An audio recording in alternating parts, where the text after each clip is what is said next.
is Deborah Cat from the Better Sex Membership, the gym for your sex life. You are listening to the Better Sex Podcast, where we have unfiltered conversations about sex and relationship that we hope that these conversations inspire more love and better sex worldwide. Today, I am talking with my colleague, Thea, relationship coach out in Berkeley, California. She is certified in codependency recovery and trained in conflict management resolution, mediation, dialectic behavior therapy, and complex trauma and nervous systems support. She lives in Connecticut with her husband and 2 daughters. So let's go ahead and welcome Thea to the podcast. How are you? Thank you. I'm doing so well. Happy to be here. Thanks for inviting me onto your podcast, Deborah. Thank you. So I read the official bio and I'm really curious, what is your story? How did you get here? Yeah. Such an interesting journey that I had. Working in project management and finance, I had an interest in natural health and healing and went on to pursue my master's of arts in integrative health and healing. I did that while I was working full time and I was married. So I got married pretty young, right out of college at 22. So I was married, working, completed my master's, and then I had my first daughter. And I have 2. So I was then focusing on motherhood. I was completely immersed in motherhood. And as it goes, working and having a family, a husband, I was so focused on that, focused on doing everything I needed to do for my kids, my household. I was pulling back my responsibilities a bit at work and dwindling down my hours because I was finding that it was really challenging to balance it all, as many, women and mothers find, and men, fathers at times as well. But I was trying to manage it all. And I lost myself. And I kind of, it was sort of like I was watching myself from above, just falling off of a cliff. I'm like, okay, I see that this is happening. I don't like it. It doesn't feel good. I feel depressed. I feel disoriented. I don't feel happy and satisfied with my life. I don't feel like I'm being the best mother I can be. I'm not really happy in my relationship, but I'm in it. Like I'm doing this. And so I just need to kind of endure it. And I lived in that space of enduring it for quite a few years. And then all of a sudden to me, my husband left. My youngest was 7 months old. And so I was still like postpartum again. And I'm like, what do I do? I don't need to function as a wife anymore. So one big piece of what I was doing while I was not taking care of myself and not focusing on what I needed was gone. I didn't have to do that part anymore. And so as I was kind of transitioning into single motherhood and kind of figuring out what I was doing, I'm like, who am I? I don't even know who I am. And so I found a wonderful program out in Berkeley, California, as you know, Somatica. And I had an intro call with Celeste and I was sold, and I live in Connecticut. And so I'm like, I don't know. So I told my husband at the time, I need to do this for myself. Like, you're doing something for yourself and I need to go out and pursue something that is of interest to me because I'm so lost. I don't know where to go. And so I flew out to California 4 times in 1 year for almost a week each time and trained to become a sex and relationship coach. And I started my business. I started my journey and I haven't looked back one time. And, the biggest piece of my practice is me. I think about, as I grow my practice more and more over time, like eventually I won't have enough capacity to take on any more clients. And I love the way that I do things. I love my practices and methodology and the way that I built my practice.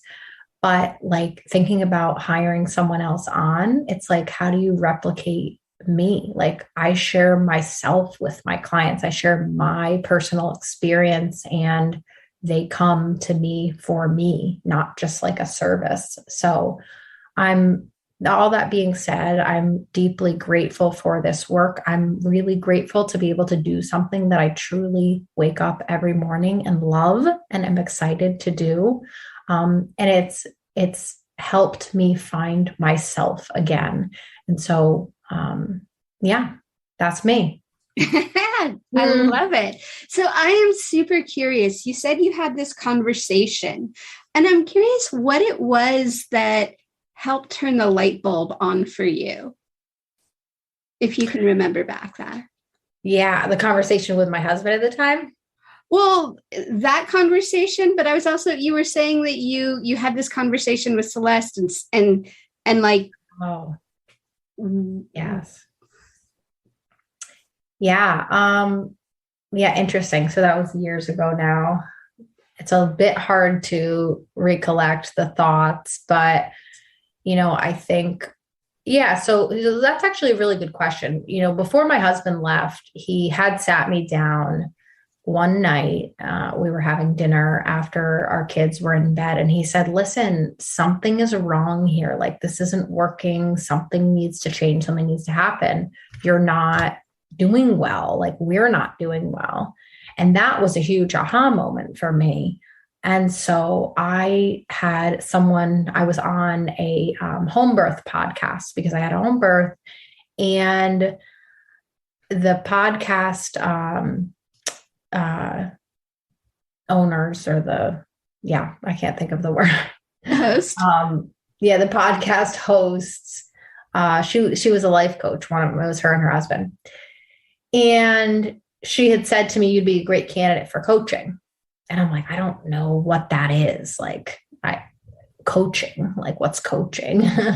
I'm like, I'm curious about it. So I talked to her. Well, the result was that I signed up for her coaching for 2 months, and it was hugely transformational for me. And one thing I learned about myself was how interested I was in sexuality.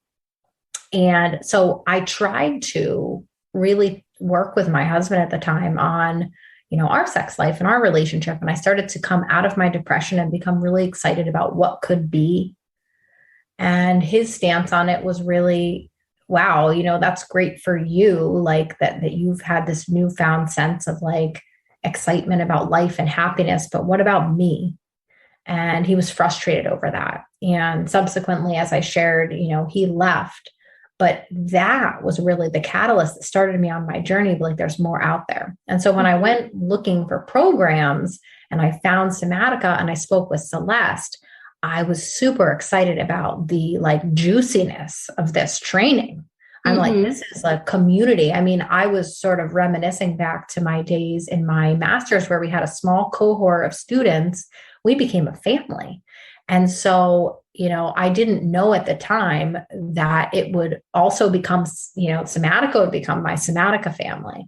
But that's what I was kind of envisioning, like this group of people that they, are open and vulnerable and want to grow and experience more from relationships. I've always been the type of person that has wanted a deeper connection. I'm just not a surface level person. I just can't have those conversations. If someone's talking to me about the weather or something like that, it's hard for me to do that. I struggle with it. So it's kind of like my motto for myself, not my motto because I need to do it, but my motto because this is just what works for me is like, go deep or go home. So you're either like my ride or die friend, or we're like not hanging out.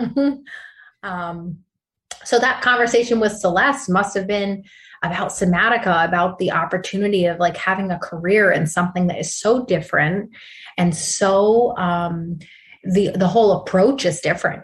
Coaching is not just therapy. It's not, talk at me for an hour every week and then I'll come to my own conclusion. Coaching is like, and there are amazing therapists out there. I have found with a lot of my clients that they'll come to me and say that has been their experience. And clearly they didn't find the right one, because there are amazing therapists. I work with an amazing psychologist for myself.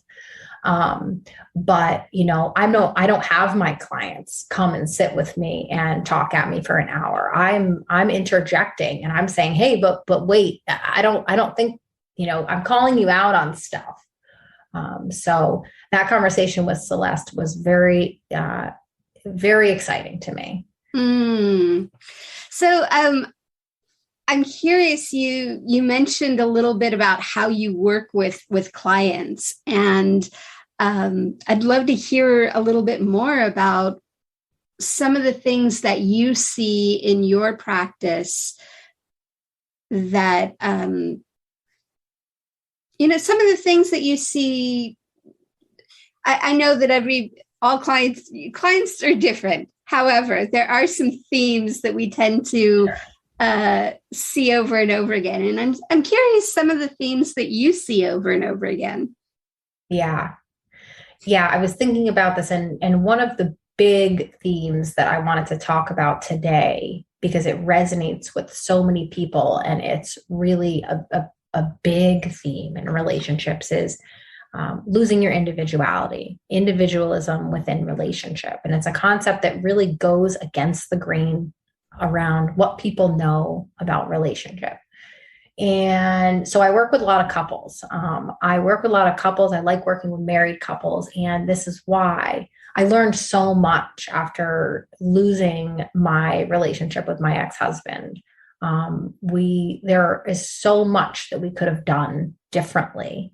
We didn't have to lose our marriage. I'm extremely happily married to my husband now. He's fantastic. And my children have a great stepdad, and then they now have multiple parents that love them, which I love that. But divorce is extremely hard on families. It's extremely hard on the spouses and children and other family members, and even for friendships.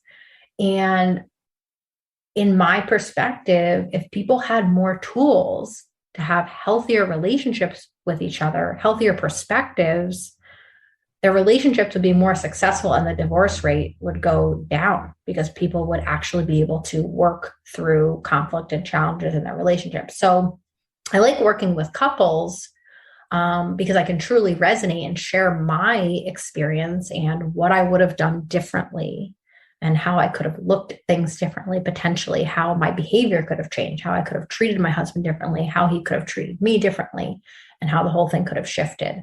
And then what I do, what I learned and what I do now differently. So I share a lot of that. I work with a lot of couples who are so focused, rightfully so, on their relationship, their family, their children, and then their jobs. And when you focus on those things, it is extremely easy to lose yourself, because in order to have individuality in a relationship, you must take away from one of those other pieces. There just really is no other way to do it. And that's, I'll say that's my perspective. That's my life. And I don't even, I'm fortunate that I don't even have to work full time, like 40 to 60 hours a week in order to make a living. And I still have to pull time from other areas in order to have time for myself. And what that means is sacrificing time with my children, sacrificing time with my husband.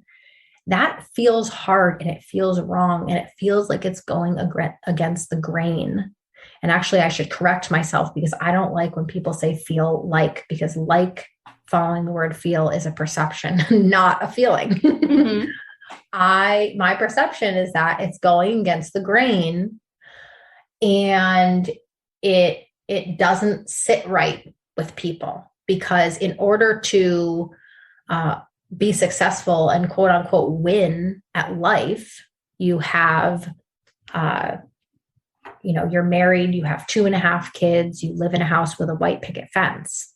Family Right. is everything. Work is everything. And when you take back your individuality in a relationship, especially if you're in an established relationship, it doesn't look good to other people. It looks like you're being selfish, and people don't like that. Mm. I just want to pause you there because you said the phrase win at life. And I'm so curious, like, what does a winning relationship look like in your perspective? Like an app, because when I said that, what I meant was really what society's expectation is. But you're asking what, in my perspective, is winning in a relationship. Yeah. I mean, yeah. So like I mean, from what I can tell, there's a sense of like, how can I be an individual and take good care of myself and realize that I am not playing by the rules, but how does that then support having a what you would consider a positive, a winning marriage or a winning sex life? Right. How do I be an individual within this relationship and still have a successful relationship? How do I honor both the individual and the collective? Is that what you mean? Yeah, I mean, I think it's more like how do you honor yourself and your union, your partnership, and then your place in the community. Yeah. So I think that one of the most important things is that you and your partner are on the same page about how important it is to honor the individual in the relationship. And this is one of the hardest things that I find couples struggle with, because one person is on one page and the other person is on the other page. If you're both in agreement that my time is my time and your time is your time, and it's a necessity in order to live in a healthy family structure, relationship structure, we don't have a problem, because it's us against the world. Mm-hmm. But when I have my idea of my alone time, whatever that looks like for me, or whatever it is, it doesn't even have to be alone, but alone outside of the relationship, nourishing myself. If I have an idea that that is important, and then my partner doesn't, and then the world doesn't, the society around me, my community around me doesn't, well, then we've got a problem, because now we're at odds with each other. And one person is seen as selfish. It's extremely hard to honor the individual, because you have to understand that honoring the individual, when I take care of myself, for example, when I like to go running. So when I go running, when, somebody's watching my kids, for example, and I could be spending time with my kids, but I'm a better mom when I get to go running. When I take care of myself, I contribute better to this relationship. It's not the quantity of time I spend with my children, it's the quality when I'm actually with them. Am I actually present? And so I think, a lot of it has to do with getting on the same page as your partner. If you and your partner are both, I was reading, actually in a Facebook group, a mom's Facebook group, someone was saying, my husband and I each get 2 to 4 hours of alone time per weekend, and we give that to each other, and the other one watches the kids, and that's just what it is. That's your standard. Mm-hmm. And then you don't have to lose that, right? Mm-hmm. And I think, as I'm hearing you talk, I'm thinking about, the different sort of stereotype scripts we have, where the wife gets mad because the husband goes off with the boys, the guys, or, the husband is annoyed with the wife because she's, spending money in a way that is, just for her.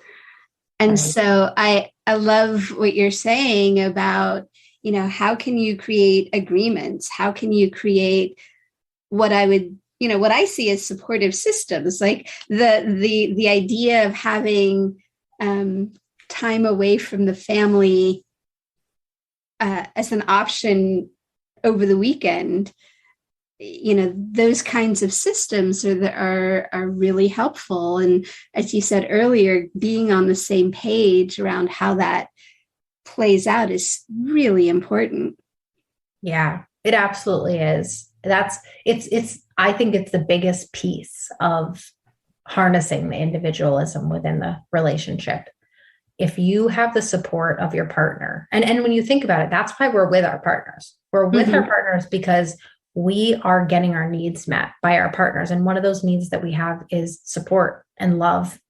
And if we have the support of our partner to do our thing, well, you don't feel guilty spending that money or going out with the boys. It's like, you should do that, so this is a good example. My husband just called me and he said, we were on ballet time, I thought, because we don't have ballet today, but typically we do on Thursdays. And so we were on ballet time and I was going to go fishing after work.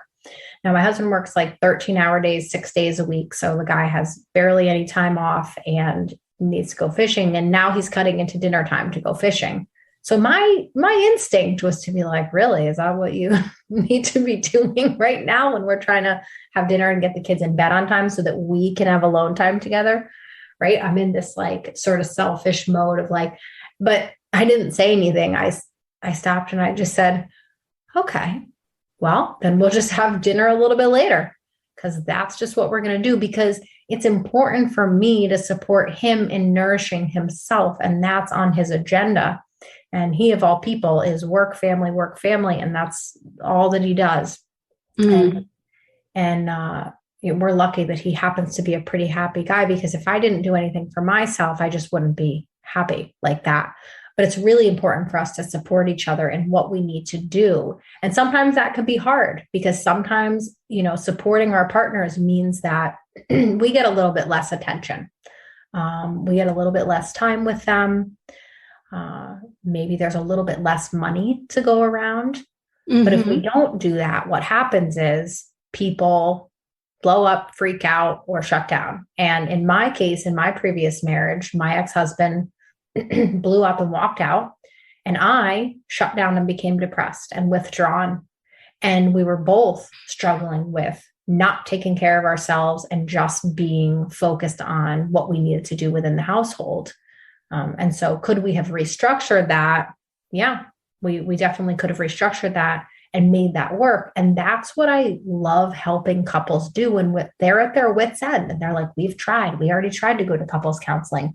We tried to just talk it out in a way that was conducive to having a healthy conflict, and it just didn't work. And that's where I can come in and intervene and say, well, yeah, you know what? But the communication didn't really work out. We need to shapeshift this. We need to do it a different way. I need to give you a different perspective on it. Or in a lot of cases too, which is sometimes kind of surprising to people, couples are just way too nice to each other, which sounds really silly, but they're way too nice. I'm like sitting with a couple the other day and I'm like, wow, you guys really love each other. I can tell. Are you ever mean to each other? Like, do you ever say what you truly need to say to each other? Because sometimes we can hurt the other one's feelings and it's just the reality. And then we just repair. And that's what Celeste and Danielle are always saying. Just repair. Or I think Dimitri said this, repair.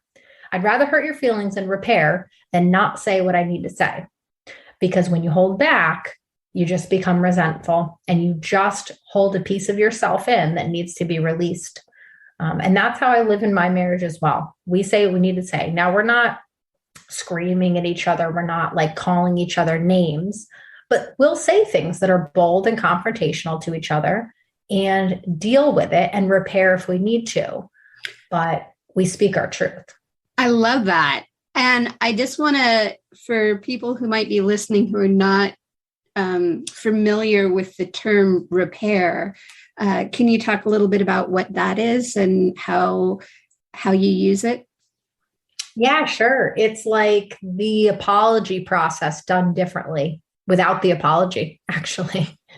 It's the process of hearing the person with the complaint out. So somebody has a complaint, you hear them out, and I'll just give a little synopsis.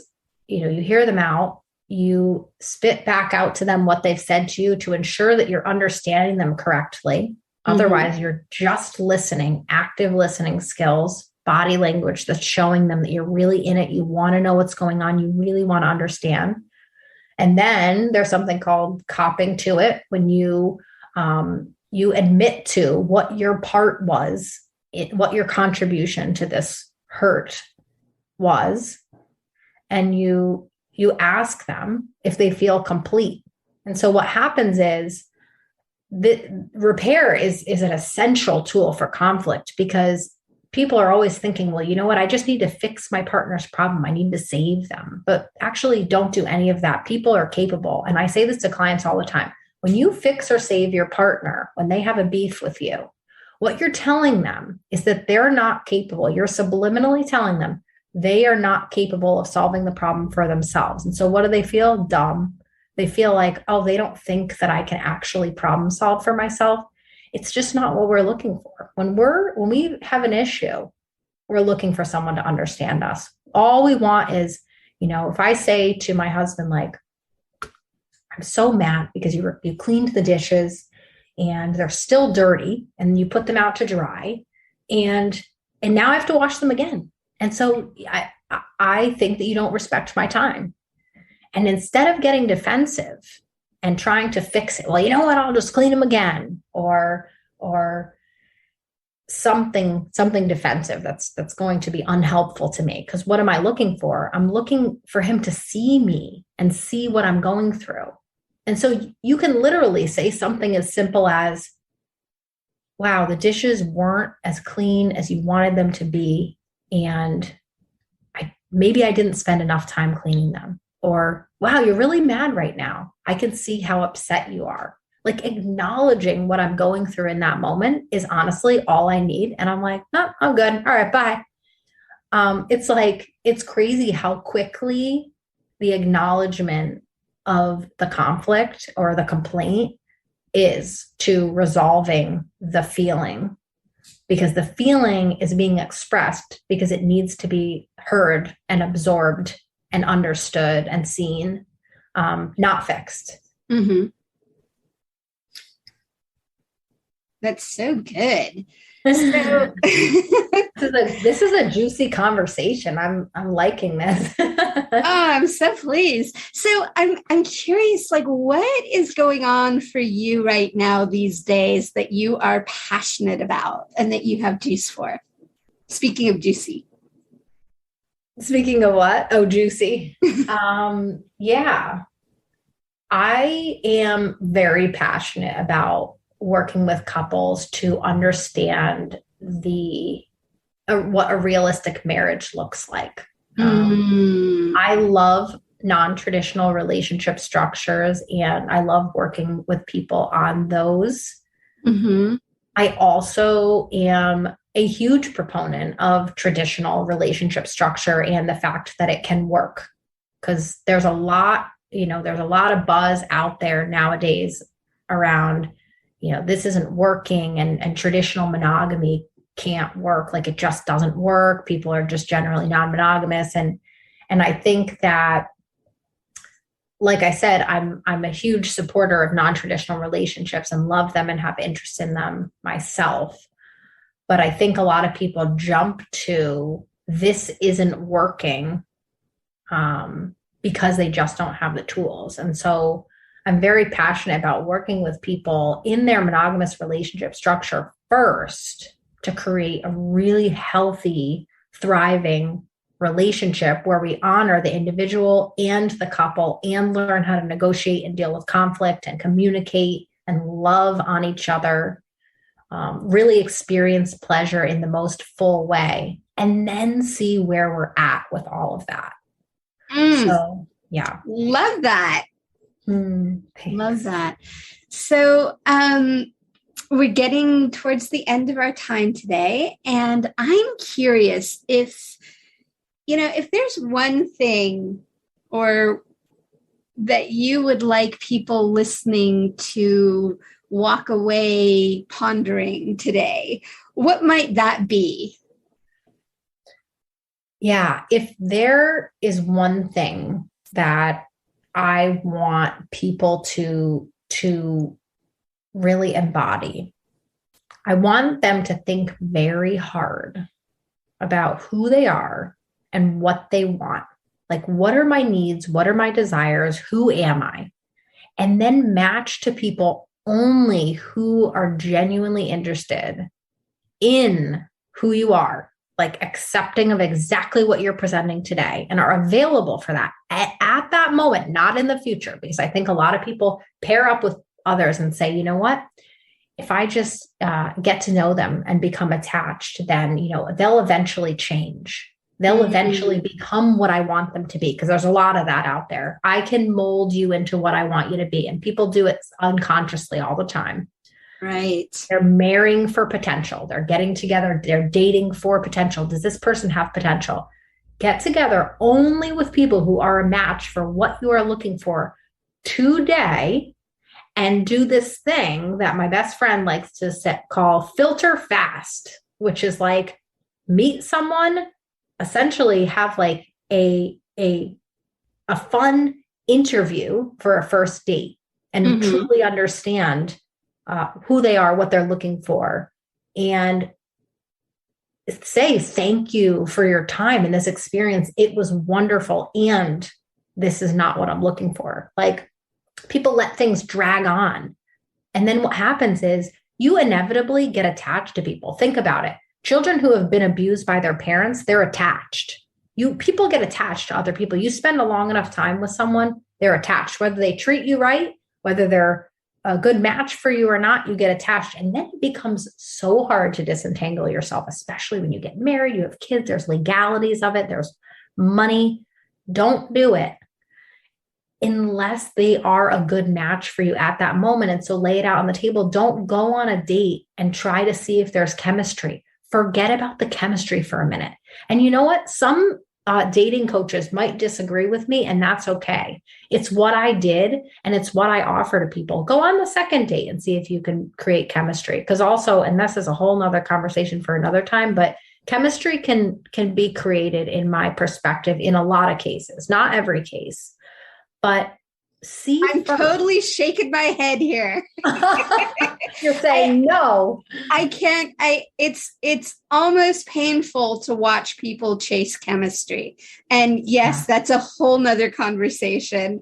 Right. But I love, I just want to touch on the idea of, really sorting for who you are now. Yeah. Being in, present to what is here now, and not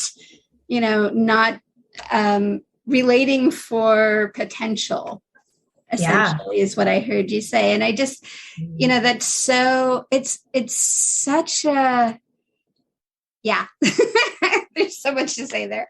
Anyway, I love what you're saying about really, knowing who you are, knowing what you want,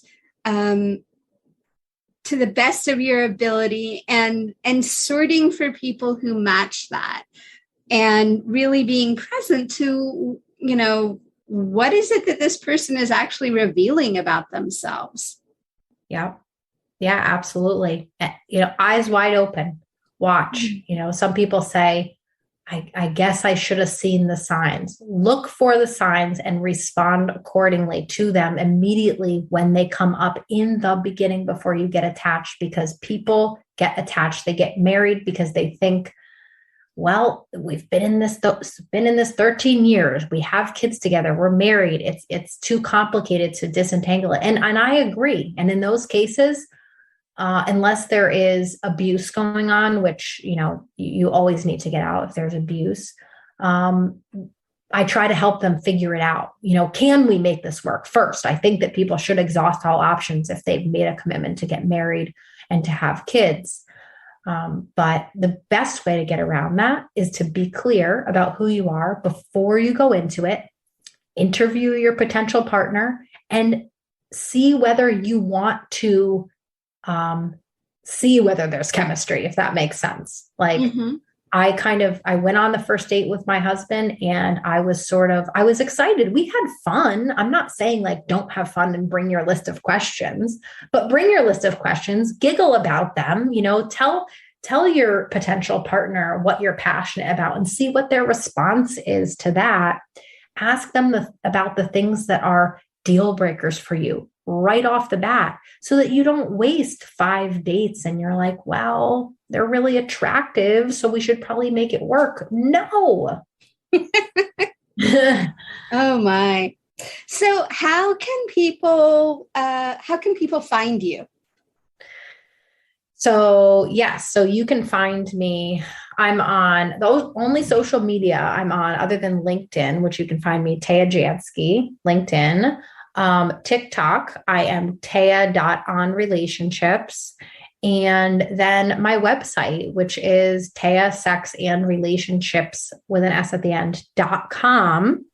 And people can contact me directly if you are interested in working with me. But TikTok for free tips and advice, they're generalized. Obviously, I like to say this is not specific to you. It's generalized information. And if you like what you see, reach out further so that I can go deeper with you.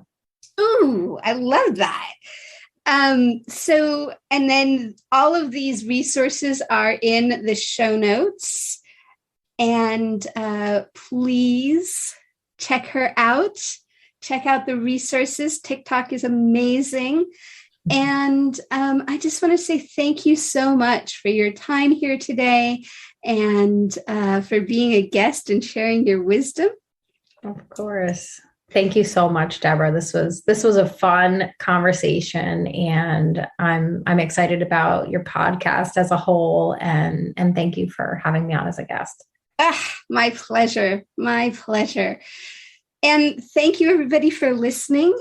And if you want to help and do your part in spreading better sex and love around the world, please like, subscribe, and leave us a review on Apple Podcasts or wherever you listen to your podcast. And I look forward to the next conversation.